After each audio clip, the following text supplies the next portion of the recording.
I know it's been a quick minute since I made an F1 sim, but you know, F1 got back underway and I caught a cold. Again. I'm sorry for the lack of uploads, but this ends today because we are simulating 10 seasons with Ford in F1. They will be partnering with Red Bull in 2026, God save us all, so here is conclusive evidence of how they will do in F1. 2 years early, thank me later. Oh, and subscribe to the channel. In Season 1, we got off to a familiar start. Max Verstappen dominated the championship, getting 9 wins, 13 podiums and 311 points. With his help, Red Bull won the Constructors, but they almost didn't because of Perez. 6th place while your teammate is first is not good, and kind of realistic. Russell was an impressive 2nd place though, with 3 wins and nearly 100 less points than Verstappen, and overall it was quite close in the top 4. Wins were very spread out as Norris got his first in Las Vegas, Piastri got his first in a neat McLaren 1-2 at Monaco, Hamilton got his 104th finally, and Sainz massively underperformed as McLaren nearly beat Ferrari. To round off the top 10,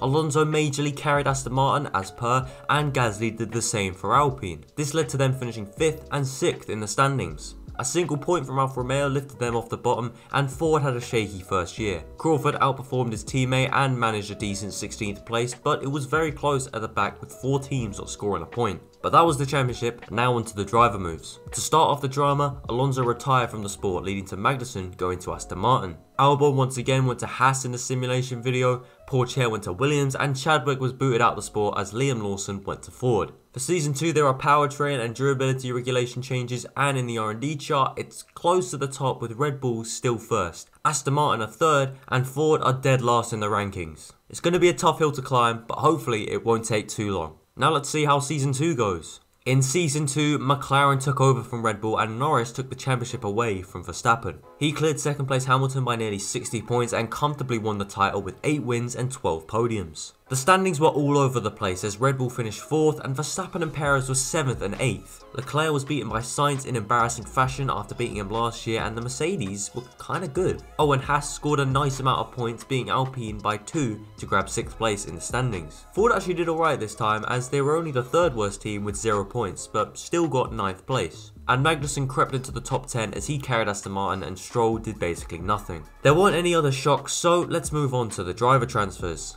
In this one, Bottas retired and so Stroll went to Alfa Romeo. Hauger ended up going to Aston Martin and Hamilton also retired. In turn, Gasly replaced him at Mercedes and Tsunoda went to Alpine. Zhou was stripped off the AlphaTauri and Magnussen dipped to go to Alfa Romeo. The final move was Drogovic, who filled in at Aston Martin. We didn't have any reg changes this year, and looking at the chart, I can see some Haas colours up there and Aston Martin are 2nd best. Let's see if that leads to anything in Season 3. Norris did manage to repeat the feat in Season 3, and this was thanks to 3 points as he finished ahead of Verstappen. He got 1 extra win and clearly that was enough as he just about won. Safe to say that McLaren won the Constructors as Piastri did very well, coming in 3rd place with 2 wins, and to think that Verstappen was 2nd as his teammate was all the way down in 9th place. That is shocking, and clearly Perez has been nerfed even more since the last video. Ferrari were up there and beat Red Bull as both of their drivers did good, with Sainz getting 2 wins and beating Leclerc again. And Gasly beat Russell in his first season at Mercedes, but his old team was on the rise as Alpine were pretty good and got 5th place. 178 points, 2 drivers in the top 10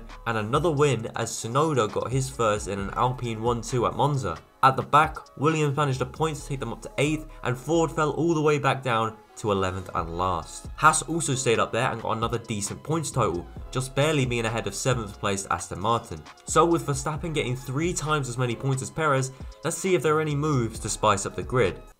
And there weren't any. Yep, no moves. But at least we were getting chassis and powertrain regulation changes for Season 4.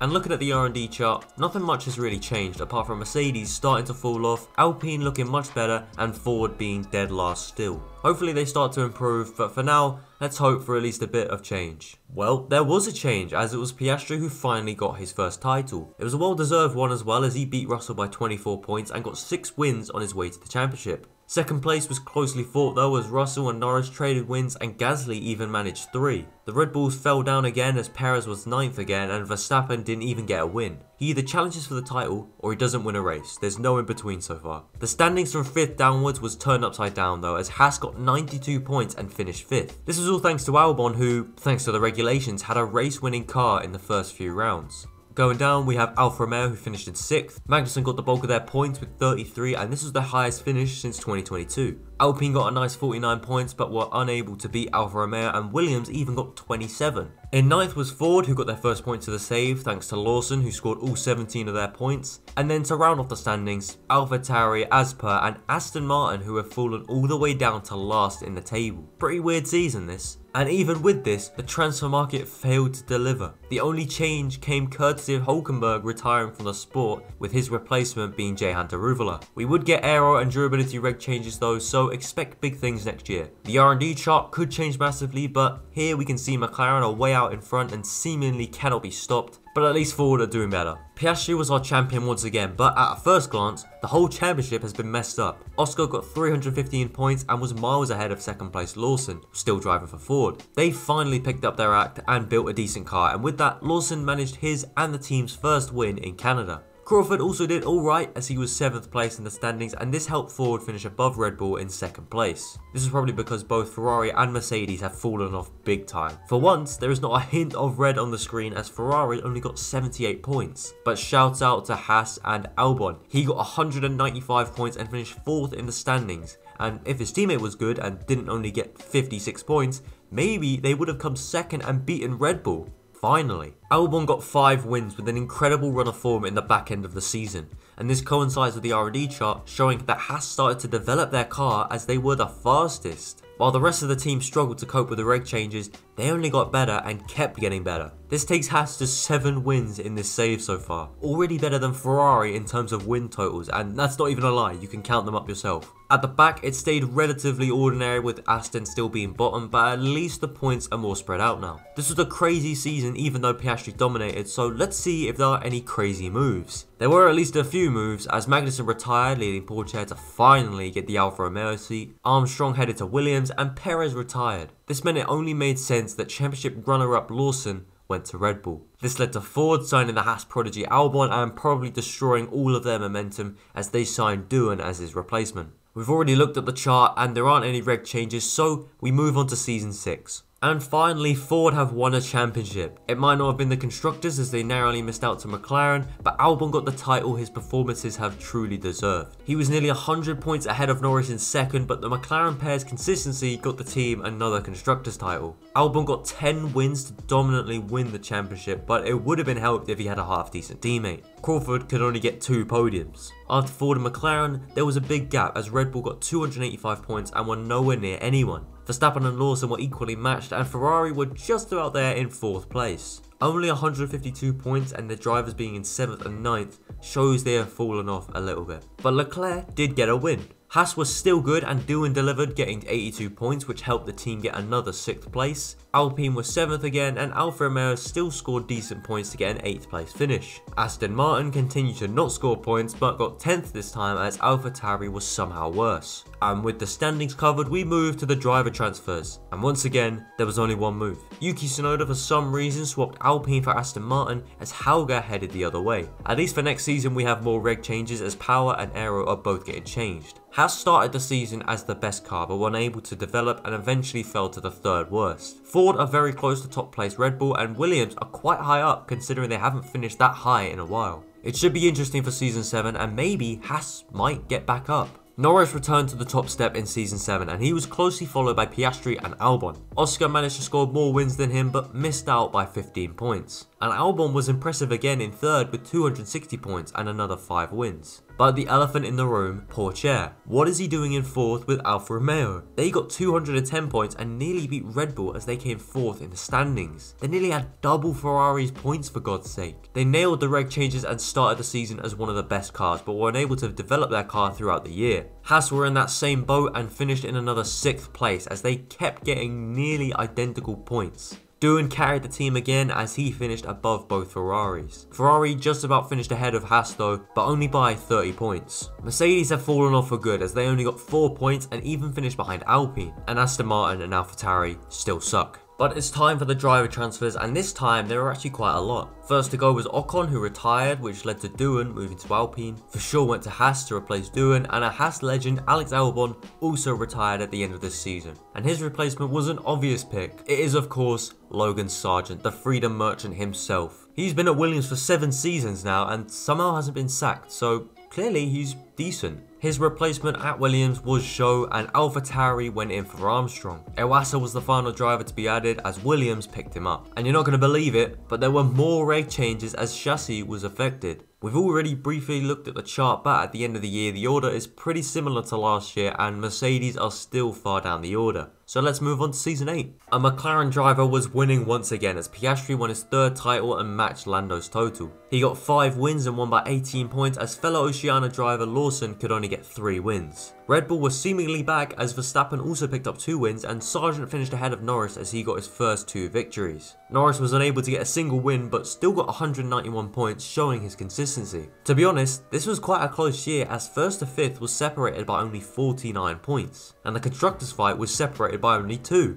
This is the type of fight we rarely get to see, and what a contest it was. The Mercedes cars were back though, and with this both of their drivers won and they finished 4th in the standings. Ferrari was still kind of mid and so Sainz was the only red car on the board. Leclerc didn't even make the top 10. Talking about not making the top 10, Alpine driver Dennis Hauger managed to win the Mexican Grand Prix, but as you can see, he isn't in the top 10. He was 13th and only had 3 point scoring finishes all year, and this massively helped Alpine to finish 8th. Pourchaire was also ahead of Leclerc though, as the Ferrari driver only finished in 12th place. Williams scored well, mainly because of Iwasa, who got 55 of their 57 points, and Pourchaire got the majority of Alfa Romeo's points. Haas have fallen down to 9th, but at least they were still scoring points, and Aston Martin managed to get a single one to take them to another 10th place finish. Even though the same drivers seem to win every year, the midfield has been very interesting in this sim. It's time for transfers though, and we start with Mercedes, who sacked Gasly even after he won 2 races. His replacement was Tsunoda, who escaped Aston Martin and secured a decent seat. For sure headed to Aston, and Iwasa went to Haas with Vips going to Williams. We wouldn't be getting any reg changes for the penultimate season, and the R&D chart has become a bunch of flat lines, and it will continue to be like this, so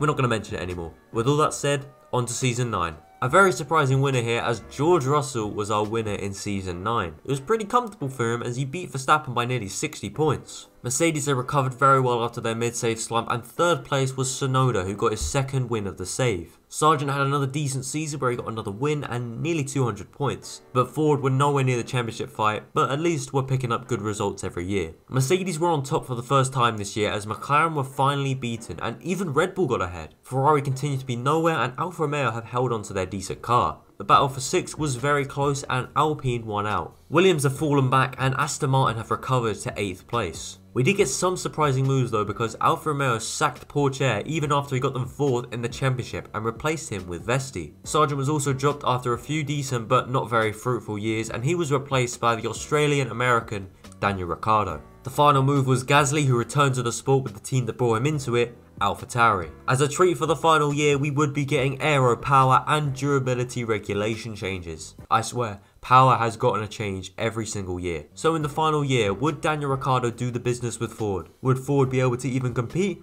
Or would they be outclassed by McLaren and Red Bull once again? Well, Ford couldn't do anything as McLaren once again were on top. It was closely fought though, as Russell was only 6 points off the championship crown. Wins weren't very spread out, but Leclerc managed to get 1 for the mid-Ferrari team. Verstappen has also stayed in the sport for the full 10 seasons and finished this one off with another win. Ricciardo only got 105 points in an overall disappointing season, as Crawford was down in 9th place. An interesting story was Williams, who got a podium through Pourchaire as they finished in 6th. He was signed at mid-season and achieved a podium in the final race as Williams finished pretty well. Other than that, the standings were pretty familiar. So there's our result. Could Ford do anything in the sport? Well, maybe. So long as they buy the right drivers and don't go for washed up wannabe Americans. And thank you to I Am Cyrox for being a member of the Kinggrave channel. If you want to become a member, press the join button on my channel page.